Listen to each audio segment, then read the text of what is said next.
Hello, my name is Christian. Me and my friend James here is going to explain how when children are treated when they're young affects their behavior as they grow up.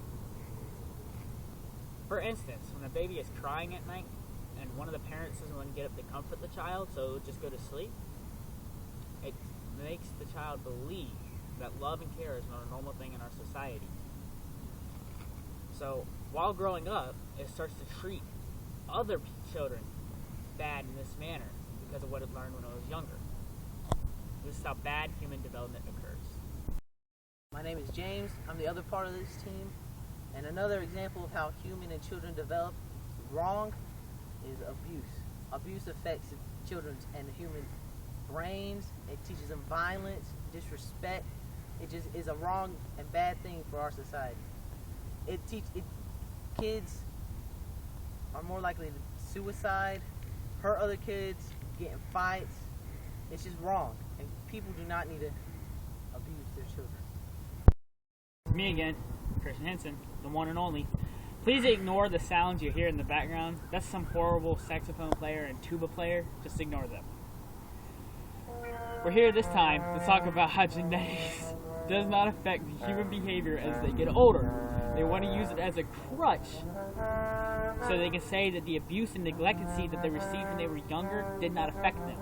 They do not want to admit that they were vulnerable to certain actions involved by other people. So they use genetics as an excuse. So when they get in trouble, excuse, oh, it's in my genetics. No. It has been proven that genetics has nothing to do with that. As a continuation of what Christian is saying about genetics, your parents might give you limitations for the mind and your ability to learn stuff, but there truly is no limitations. Your brain is an awesome and miraculous thing.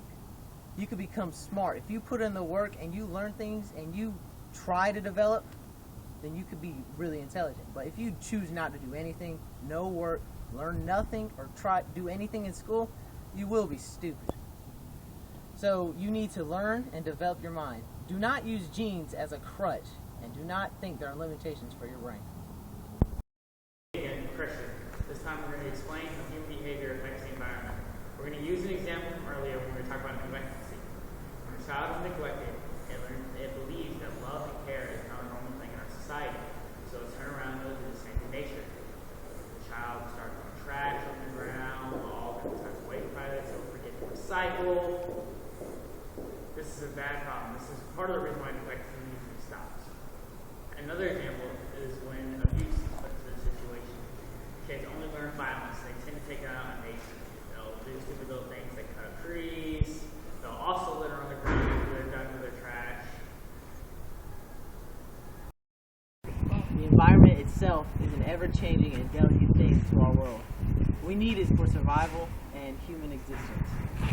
Children grow up not caring about things, so they don't care about the environment and the nature. But when they get older and when they are in charge of the world and our nation, they won't care at all for our environment. They'll destroy it, use everything up, and then when it's all gone, they'll be wondering what happened. It's me, Christian, again. This time we're just going to summarize everything we've already been talking about. From the beginning, where we're talking about how when children are treated when they're younger, how it affects their behavior as they grow up. Talk about how genetics is just a crutch, it does not affect your behavior. We're going to talk about how this affects the environment. Just a quick summary. 1. Abuse teaches children not to care, it treats them violence. This causes them to treat the environment badly, causes them to hurt the environment. The neglectancy issue that we were talking about babies that can die because they're not picked up when they're young. This also treats them that love and care does not exist in our world. So they also treat the environment badly because they do not care about our world. That's how it all affects the environment. That's just about it. Goodbye, people.